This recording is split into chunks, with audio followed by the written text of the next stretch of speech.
என் அன்பான பிளேத்தமிழ் நேயர்கள் அனைவருக்கும் இனிய ஆசீர்வாதங்கள்.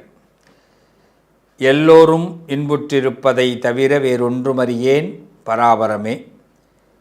நம்ம வாழ்க்கையில் எல்லா நாளும் இனிமையாக இருக்க வேண்டும். சில அதிர்ஷ்டத்தை பற்றி இன்று பேச போகிறேன். நமக்கு அதிர்ஷ்டம் கிடைக்கிறதுக்கு ஏதாவது வழி இருக்கா அப்படின்னு கேட்குறவங்களுக்கு இந்த பதிவு ரொம்ப பிரயோஜனமாக இருக்கும். இந்த காலம், இன்றைக்கி இருக்கிற காலம் நமக்கு சப்போர்ட்டிங்காக இருக்குமா இருக்காதா அப்படின்னு நினைக்கிறவங்களுக்கு இந்த பதிவு ஒரு பிரயோஜனமாக இருக்கும். நான் ரொம்ப சிம்பிளாக ஒரு விஷயம் எல்லாருக்குமே சொல்லுவேன், என் பிள்ளைகள் எல்லாருக்குமே. நம்ம ஏதாவது ஒரு செயல் செய்கிறோம்னா ஒரு நல்ல குருவுடைய ஆலோசனையோடு செஞ்சோம்னா அந்த செயல் வெற்றி பெறும். நிறைய பேர் இன்றைக்கி எல்லாத்துலேயும் தோற்று போகிறோம். இன்றைக்கி பல பேருடைய வருத்தமே என்னென்னா தோற்று போகிறது தான். தொழிலில் தோற்று போகிறோம், மனுஷங்களுடைய அன்பை சம்பாதிக்க முடியாமல் தோற்று போகிறோம், குடும்ப உறுப்பினர்களுடைய வெறுப்பை சம்பாதிக்கிறோம்,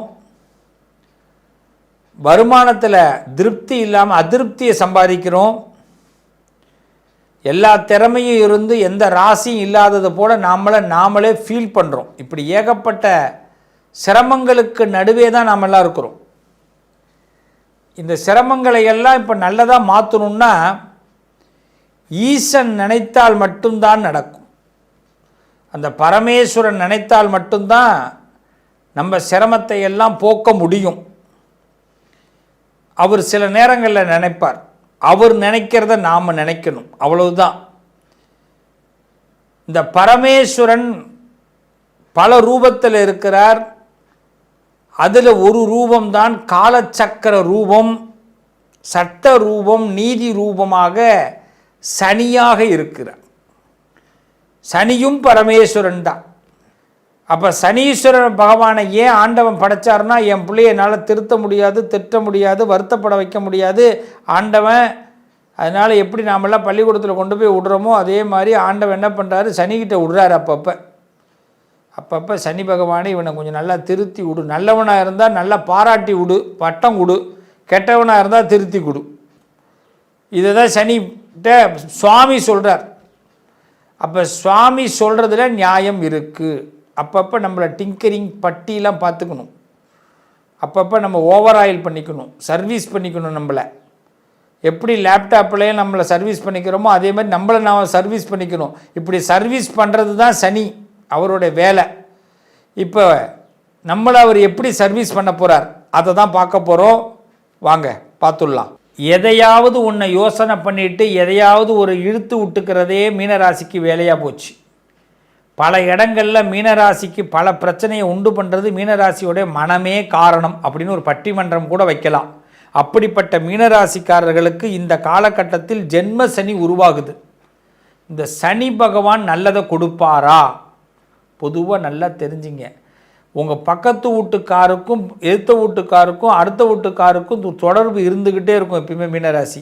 நீங்கள் எங்கேயாவது கண் காணாத இடத்துல போய் தங்கினா கூட அந்த பக்கத்து ரூமுக்காரன் உங்களுக்கு ஃபோன் அடித்து சொல்லுவான், சார் ஒரே டிஸ்டர்பன்ஸாக இருக்குது அப்படின்னுவான். இல்லைன்னா அங்கேருந்து நீங்கள் வெளியில் கிளம்பும் போது பக்கத்து ரூமுக்காரனுக்கும் உங்களுக்கு சம்மந்தமே இருக்காது, எங்கே போகிறீங்கன்னு வந்து கேட்பான். இல்லைன்னா உங்கள் காரை கொஞ்சம் தள்ளி விடுங்கன்னு கேட்பான்.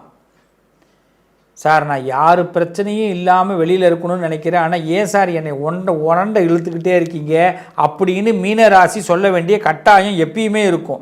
அப்படிப்பட்ட பிரச்சனைகளை எல்லாம் இப்போ கடந்து வரப்போகிறீங்க மீனராசி. மீனராசிக்கு இப்போ சக்கரை பொங்கல் கிடைக்கிற நேரம், பால் பாயசம் கிடைக்கிற நேரம், திருப்பதி லட்டு கிடைக்கிற நேரம், ரொம்ப போராக இருக்குல்ல, இளநி பாயசம் கிடைக்கிற நேரம் நல்லா இருக்குல்ல, ஐஸ்கிரீம் கிடைக்கிற நேரம். ஆமாம், நமக்கு பிடிச்ச மாதிரியே சொல்லுவோம். எத்தனை நாள் தான் பழசையே சொல்லிகிட்டு இருக்கிறது? நமக்கு என்ன பிடிக்குதோ அதானே சொல்லணும். ஸோ இப்போ மீனராசிக்கு எப்படி இருக்குது? இனிப்பு, நல்ல பிடிச்ச இனிப்பு, ஐஸ் கலந்த இனிப்பு, அப்படி தான் நல்ல நேரம். இது எப்படி இங்கே பயன்படுத்துறது? இதெல்லாம் நடக்குமா? எஸ், நடக்கும். நடக்கும்னு முதல்ல நாம் நம்பணும். ரெண்டாவது, பக்கத்து வீட்டுக்காரனுக்கும் அடுத்த வீட்டுக்காரனுக்கும் எதிர்த்த வீட்டுக்காரனுக்கும் அவ்வளோ வேல்யூ இல்லைன்னு நம்பணும். அவனுக்கு வேல்யூ இல்லைன்னு நம்பணும். நம்ம பெரிய தலைவலியே பிரச்சனையே என்ன தெரியுமா? பக்கத்து வீட்டுக்காரன் அடுத்த வீட்டுக்காரன் எதிர்த்த வீட்டுக்காரெல்லாம் ரொம்ப வேல்யூவான பர்சன் நினச்சிக்கிறோம். அதனால் நம்ம மங்கி போய் நிற்கிறோம்.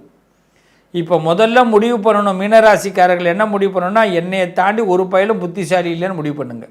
நான் சந்திக்கும் அனைவரும் முட்டாள்கள்னு முடிவு பண்ணிங்க. தப்பு இல்லை. ஒரு பெரிய வாத்தியார் சொல்லி கொடுத்தார். மேடையில் ஏறினா மாணவன், மேடையை கண்டு பயம், உதறுது. நல்லா படிக்கிற பிள்ளை, மைக்கை கொடுத்துட்டாங்க, பேச முடியல, ங்கிறான். கிட்டத்தட்ட 500-600 பிள்ளைங்க உட்காந்துருக்கிறாங்க, 600க்கு மேலப்பட்ட பெற்றோர்கள் உட்காந்துருக்கிறாங்க. ஒரு மீட்டிங்கில் ஒரு மேடையில் ஏற்றிட்டாங்க அந்த பிள்ளைய, பேச முடியல, ஃபஸ்ட் மார்க் இருக்கிறவன். பிடி வாத்தியார் ஓடி வந்தாங்க. பிடி வாத்தியார் விளையாட்டுத்துறை ஆசிரியர், அதுவும் ஆசிரியை வந்தாங்க. அந்த பையன் காதில் ஒன்று சொல்லிட்டு போயிட்டாங்க. பொழந்து கட்டுறான் பேச்சு, எல்லாரும் கிளாப்பு. 20 நிமிஷம் தொடர் ஸ்பீச்சு, பாராட்டுகள். அந்த மீட்டிங் முடிஞ்சவொடனே பெஸ்ட்டாக பேசின இவர் தான் பாராட்டு வேற, ஒரு பட்டயம் வேற கொடுக்குறான். அவங்க அப்பா அம்மாலாம் ரொம்ப சந்தோஷப்படுறாங்க. அங்கேருந்து வந்தான், நேராக பிடி வாத்தியார் காலில் விழுந்தான். மேடம், உங்களால் தான் பேசினேன், ரொம்ப சந்தோஷம். இல்லைன்னா நான் இத்தனை நாள் என்ன ஆயிருப்பேன்னு எனக்கே தெரியல, கால்லாம் உதற ஆரம்பிட்டு மேடம், பாத்ரூமே வர மாதிரி ஆயிடுத்து அப்படின்ட்டான். அப்படி என்னதான் அந்த அம்மா சொன்னதுன்னா ஒன்றுமே சொல்லலை. எதுக்கு உள்ளவெல்லாம் முட்டாள்னு பாரு அப்படின்னுது சொல்லிட்டு வந்துட்டு. புத்திசாலின்னு பார்த்தா அவன் ஏதாவது கேள்வி கேட்பான்ற எண்ணம் வந்துடும். முட்டாள்னு பார்த்தா ஒருத்தனுக்கு ஒன்றும் தெரியாதுங்கிற எண்ணம் வந்துடும். அப்போ இவன் ஜெயிக்க ஆரம்பிச்சிடுவான். இதுதான் இந்த அம்மா எளிமையாக சொன்னது. ஒரு பயத்தை போக்குறதுக்கு முதல் விஷயம் என்னென்னா, மனசில் நமக்கு தெளிவு இருக்குங்கிற நம்பிக்கை வேணும். நம்ம செய்கிறது தப்போ, நம்ம ஏதோ தப்பு பண்ணிடுவோமோ, நம்ம ஏதாவது நம்மளை சொல்லிடுவாங்களோ, இப்படிலாம் நினச்சிக்கிட்டே மனசு நினச்சதுன்னா நம்மளால் ஜெயிக்கவே முடியாது. இந்த எண்ணத்தை மீனராசி இப்போ விட்டுடணும். இது வரைக்கும் நீங்கள் தான் ஜெயிச்சிட்ருக்கீங்க. இது வரைக்கும் நீங்கள் தான் பிளான் போடுறீங்க. உங்கள் வீட்டில் உள்ளவங்கள சும்மா உங்களை பார்த்துக்கிட்டு தான் இருக்காங்க. அதை முதல்ல நீங்கள் நம்புங்க.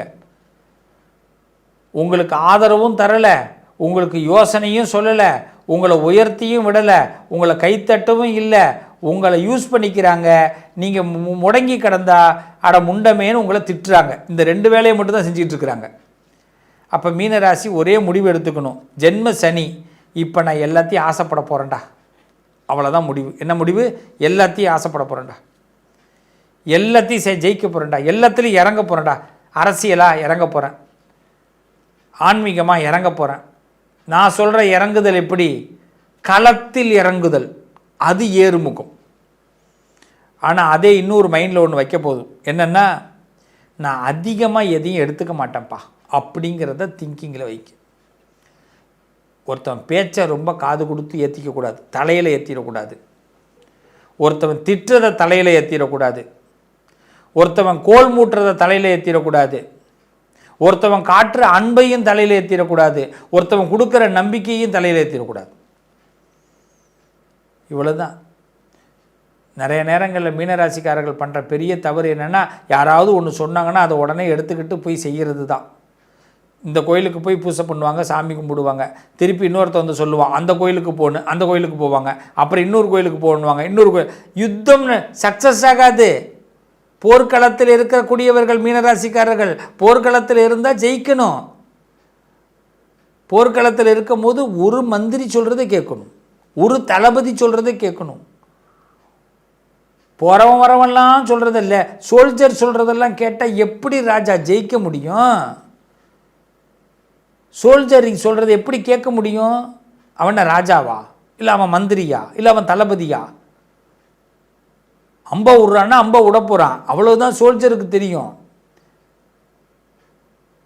ராஜா ராஜா நீங்கள் ராணி, நீங்கள் ராஜா, நீங்கள் தான் இண்டிபெண்ட்டாக முடிவெடுக்கணும். இந்த நேரம் அதை தான் சனி பகவான் கற்றுக் கொடுக்க போகிறார். சுதந்திரத்தை கொடுக்க போகிறார் சனி பகவான். ஆசைப்பட்டதையெல்லாம் நிறைவேற்றி கொடுக்க போகிறார். விருப்பப்பட்டதையெல்லாம் உங்களுக்கு வாங்கி கொடுக்க போகிறார். பிடிச்ச மாதிரி வாழ வைக்க போகிறார். பிடிச்ச மாதிரி வாழுங்க, அவ்வளோதான். மீனராசிக்காரர்களை பிடித்த மாதிரி வாழக்கூடிய நேரம், பிடிக்காததை ஒதுக்கக்கூடிய நேரம். பிடித்தவர்களுக்காக வாழ்கிறத விட பிடித்த மாதிரி வாழ்கிறத முடிவாக கொண்டு வாங்க, நல்லா இருக்க போகிறீங்க. பிடித்தவர்களுக்காக வாழ்ந்தீங்கன்னா அவங்களுக்கு நீங்கள் அடிக்ட் ஆகிடுவீங்க, இழந்துடுவீங்க. உங்களுக்கு பிடிச்ச மாதிரி வாழணும்னு நான் முடிவு பண்ணிங்கன்னா எல்லாத்துலேயும் சக்ஸஸ் ஆக போகிறீங்க. சனி கொடுக்க யார் தடுப்பார்? நல்லது நடக்கும். மீனராசிக்கு சனி கொடுக்க போகிறார். ஜென்ம சனி. இந்த ஜென்மாவுடைய பலனை அனுபவிக்க போகிறீங்க, நல்லதை நடத்த போகிறீங்க. வாழ்த்துக்கள். இந்த பரிகாரம்னும் போது எல்லாரும் பண்ணுற ஒரு பெரிய தப்பு என்ன தெரியுமா? யாருக்கு தெரியாமல் போய் பண்ணிட்டு வரோம், அதுதான் தவறு. அங்கே தான் பிரச்சனைகள் முடிய மாட்டேங்குது. பரிகாரத்தில் கூட 4 பேருக்கு சொல்லிட்டு செய்ய சொல்லலை, தெரிஞ்சு பண்ணுங்க. என்றைக்குமே ஒரு மனுஷன் வீட்டில் ரொம்ப சந்தோஷமாக இருக்கேன் அப்படிங்கிறத நம்ம ஸ்டேட்டஸ் போடுறோம், அதனால் பல இழப்புகளை சம்பாதிக்கிறோம். அப்பப்போ சில ஸ்டேட்டஸை சோகமாக வைங்க, அப்பப்போ சில வருத்தங்களை பதிவு பண்ணுங்கள் ஸ்டேட்டஸ் மூலமாக, நண்பர்களுக்கு, சொந்தக்காரவங்களுக்கு, தெரிஞ்சவங்களுக்கெல்லாம். அப்போ குடும்பத்தில் மற்றவங்களாம் ரொம்ப சந்தோஷப்படுவாங்க. என்றைக்குமே நல்லா தெரிஞ்சுங்க, உங்கள் உறவு தான் நீங்கள் கொஞ்சம் கீழே இறங்குனா சந்தோஷப்படும். உங்கள் உறவுகள் தான் நீங்கள் வருத்தப்பட்டால் சந்தோஷப்படும். உங்கள் உறவுகள் தான் ஃபினான்ஷியலாக நீங்கள் டவுன் ஆனால் ரொம்ப சந்தோஷப்படுவாங்க. உங்கள் உறவுகள் தான் உங்கள் வீட்டில் ஏதாவது தேவை நின்று போயிட்டுனா ரொம்ப சந்தோஷப்படுவாங்க. அப்போ உறவுகளை எப்படி சந்தோஷப்படுத்தி பார்க்கணுன்னா ரொம்ப சிம்பிளாக சொல்கிறேன். நீ கஷ்டப்படுற மாதிரி, வருத்தப்படுற மாதிரி, வேதனைப்படுற மாதிரி அப்பப்போ பாவலாக காட்டு, அவன்லாம் சந்தோஷப்படுவான். அதில் உனக்கு வந்த கஷ்டம் போயிடும். இதுதான் 12 ராசியும் செய்யணும். யாரும் இழிச்சவங்க கிடையாது, இழைச்சவங்க கிடையாது. என்றைக்கு ஒரு மனுஷனை ரொம்ப நம்புகிறோமோ அவன் நம்மளை ரொம்ப சுரண்ட போகிறான்னு அர்த்தம், வேதனைப்படுத்த போகிறான்னு அர்த்தம். அப்பப்போ அவனுக்கு நம்ம கொஞ்சோண்டு திருப்தி ஏற்படுத்தணும். விட்டுட்டேன், கொஞ்சம் லாஸ் ஆகிடுச்சு சார் அப்படின்னு சொல்லணும். என் பொண்டாட்டி என்னை திட்டா, என் புருஷன் என்னை திட்டான், கடிச்சு புட்டான்னு கூட சொல்லுங்க, தப்பு இல்லை. என் ஃப்ரெண்டு என்னை ஏமாற்றிட்டான், என்ன பண்ண, என்னடா சோகமாக இருக்கேன்னு எவனாவது வாரம் ஒரு தடவை உங்களை கேட்கணும். என்னடா வருத்தமாக இருக்கேன்னு கேட்கணும். ஏன் சார் இப்படி ஆயிட்டீங்கன்னு கேட்கணும். ஏன் சார் உங்களை ஏம்மா இப்படி டல்லாக இருக்கிறே அப்படின்னு கேட்கணும். ஏம்மா பொலிவிழந்து போயிட்டேன்னு கேட்கணும். இப்படி கேட்க தூண்டுங்க. என்னடா இப்படிலாம் பேசுகிறேன்னு நினைக்கிறீங்களா? அவங்களுக்கு ஒரு சந்தோஷம், நமக்கு அதில் ஒரு ஆனந்தம். அவன் சந்தோஷமானாதான் நம்மளாம் நிம்மதியாக இருக்கலாம். இல்லைன்னா நம்ம சந்தோஷமாக இருக்கிறத பார்த்து பார்த்து வயிறெறிஞ்சி அவங்களாம் நம்மளை இன்னும் வீழ்த்த பார்க்குறாங்க. கடவுளே கொடுக்க நினச்சாலும் உறவுக்காரனும் தெரிஞ்சவனும் அறிஞ்சவனும் வாழ விடமாட்டேங்கிறான். கடனில் தாங்க சார் 1 பவுன் நகை வாங்க வேண்டியதாக இருக்குது, ஆனால் நகையை போட்டுட்டு போனோம்னா ஜொலிக்கிறா பாரு அப்படிங்கிறான். எவ்வளோ வருத்தம் இருக்குது. பிள்ளைகளை ஒரு இடத்துக்கு ஆளாக்கி தேலாக்கி நல்லா வரணும், நான் பெற்றவங்க எவ்வளோ கஷ்டப்படுறோம். எந்த பிள்ளையாவது திரும்பி பார்த்து ரொம்ப தேங்க்ஸ்மா அப்பா, ரொம்ப தேங்க்ஸ்ப்பா அப்படின்னு சொல்லியிருக்கா? இன்னொரு அப்பா அம்மாட்ட சொல்லுவாங்க, எங்கள் அப்பா அம்மாலாம் அந்த அளவுக்கு ஒன்றும் செய்கிறதே கிடையாது, உங்களை மாதிரி எங்கள் அப்பா அம்மா கிடையாது. இவன் போய் அவன்கிட்ட சொல்லுவான், அவன் பிள்ளை இன்னொருத்தன்ட்ட போய் சொல்லுவான். பெத்த பிள்ளைங்க கூட திருப்தி அடைய மாட்டேங்குது. உலகம் அப்படிப்பட்ட உலகத்தில் இருக்கிறோம். அப்போ கடவுள் சில சூத்திரங்களை, எதுக்கு இதிகாசங்கள் புராணங்கள்லாம் படிக்கிறோம்? மனுஷனுடைய மனசை தெரிஞ்சுக்கிறதுக்கு தான். இதை பட்டு தெரிஞ்சிக்க கூடாதுன்னா படித்து தெரிஞ்சுக்கன்னா. பெரியவர்கள்லாம் எதுக்கு இதெல்லாம் எழுதி வச்சான்னா, நீ கஷ்டப்படாதரா, பட்டு தெரிஞ்சிக்க கூடாதரா, எல்லாத்தையும் எவ்வளோ பட்டினா அதில் கஷ்டமாக வருது, உன்னால் தாங்க முடியல, படித்து தெரிஞ்சுக்கோ அப்படின்னா. நம்ம என்ன பண்ணுறோம்? படிக்கவும் மாட்டேங்கிறோம், பட்டு தான் தெரிஞ்சுக்கிறோம். அதனால் இந்த சனி பெயர்ச்சியில், இந்த சனி பெயர்ச்சி உங்களுக்கு சங்கடத்தை கொடுக்க மாட்டார். முதல்ல அதை நம்புங்க. சங்கடம்ங்கிறது நம்ம பக்கத்தில் இருக்கிற சங்கடத்தினால தான். எல்லாம் சங்கடம், உறவு தான் சங்கடம். அது எந்த உறவு வேணாலும் நீங்கள் வச்சுக்கோங்க, அதுதான் சங்கடம். யார் மேலே அதிகமாக நம்பிக்கை வைக்கிறீங்களோ அது சங்கடம், யார் மேலே அதிகமாக பணத்தை கட்டுறீங்களோ அது சங்கடம். இனிமேல் சங்கடத்தெல்லாம் பார்த்து சமாளிங்க. ரொம்ப சிம்பிளாக சொல்கிறேன், எல்லோரும் பிள்ளையாரை கும்பிடுங்க. காலையில் 5 முறை குட்டிக்குங்க, முட்டிக்காதீங்க. குட்டிக்கலைன்னா முட்டிக்கணும். 5 டைம்ஸ் இப்படி குட்டிக்கிட்டிங்கன்னா புத்தி நல்லா வேலை செய்யும், பிரெயின் நல்லா ஆக்டிவ் ஆகும். குட்டிக்க மறந்துட்டோம்னா செவுத்தில் போய் முட்டிக்க வேண்டியதான். தப்பு பண்ணிட்டேனே. பிராணாயாமம் பண்ணணும், மூக்கை நல்லா அப்படி மூச்சை இழுத்து விடணும் 5 டைம்ஸ். அப்போ தான் உள்ளே இருக்கக்கூடிய சுவாசங்கள்லாம் நமக்கு நல்லா சீராக வேலை செய்ய ஆரம்பிக்கும். இது சீராக வேலை செய்யலைன்னா நாம் சிறப்பாக வேலை செய்ய முடியாது, டென்ஷன் ஆகிடுவோம். தோப்புக்கரணம் போடணும். காலையில் பிள்ளையார் கோயிலில் தான் போய் போடணும், இல்லை வீட்டிலே போடலாம். நல்லா மண்டிட்டு போடணும். முடியாதவங்க அட்லீஸ்ட் பாவனையாவது தோப்புக்கரணம் போடணும், 2 காது இப்படி மாறுது. அப்போ தான் ஞாபக சக்தி வளரும். நம்ம நிறைய மறந்துடுறோம். நல்லதை மறக்கிறோமோ இல்லையோ கெட்டதை மறக்கக்கூடாது. சில பேர் பண்ண கெட்டதை தான் ஞாபகம் வச்சுக்கணும், சில பேரோட குணத்தை மறந்துடக்கூடாது. நம்ம பண்ணுற பெரிய தப்பே அவன் பண்ண தப்பை மறந்துட்டு அவன் குணத்தை மறந்துட்டு அவனோடையே நம்ம பாராட்டுவோம், பழகுவோம், திருப்பி நம்மளை ஏமாற்றுவான். திருப்பி பாராட்டுவோம், பழகுவோம், திருப்பி ஏமாற்றுவான்.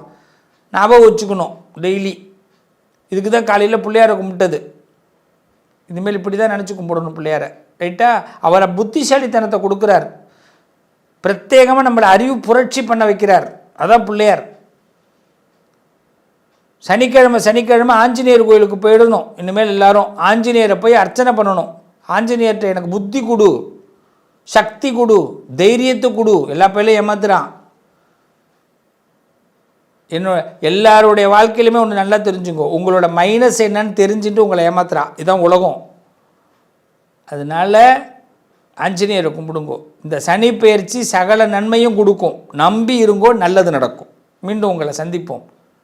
வாழ்த்துக்கள்.